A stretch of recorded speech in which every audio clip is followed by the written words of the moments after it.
गलतियां होंगी, हमसे भी होती हैं, आज तक होती है, लेकिन दैट डज नॉट मीन कि आप कहो कि यार कि समझ ही नहीं आ रहा और छोड़ देना। बार बार जो चीज कह रहा हूं बेटा उसी को रिपीट कर रहा हूं। और एक और चीज, जबरदस्ती के गंदे डाउट बनाओगे तो फंसे रह जाओगे।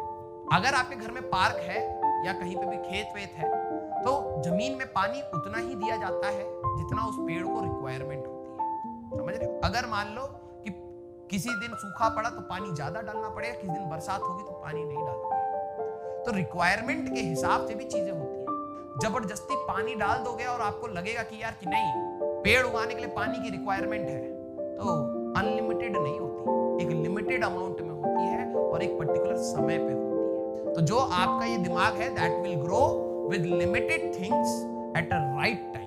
तो जो आपके दिमाग में अभी डाउट जबरदस्ती जो बना रहे थे सर ऐसा नॉर्मल रिएक्शन पुश ही क्यों है, ऑल्दो मैं 10 बार बता चुका हूं, नहीं फील हो रहा तुम्हें तो तुम्हारे को दिमाग को थोड़ा ग्रो करने का टाइम दो। कुछ चीजों को अभी के लिए मान लो, ठीक है, कुछ चीजों को अभी के लिए मान लो। अब ऐसा नहीं कि सबको नहीं समझा, रीजन दिया, कईयों को समझ भी आ गया। अगर आपको नहीं आया तो जबरदस्ती ये मान लो कि भाई कि मेरे को नहीं आया और मैं छोड़ दूं। लेकिन मैं अभी बता रहा हूं, अगर आपको ये इस टाइप के डाउट्स आ रहे हैं तो वो समय के साथ क्लियर भी होंगे और समय के साथ आप इसमें इंप्रूव भी करोगे और घटिया डाउट भी बनाओगे।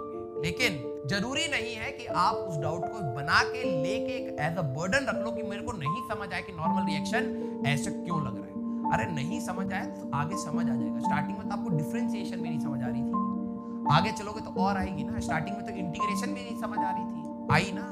ग्राफ का स्लोप और इंटीग्रेशन का एरिया भी नहीं समझ आ रहा था, आया ना। प्रोजेक्टाइल में इक्वेशन और ट्रेजेक्टरी फील नहीं आ रहा था, धीरे धीरे करके आया ना। यही पॉजिटिविटी रखना।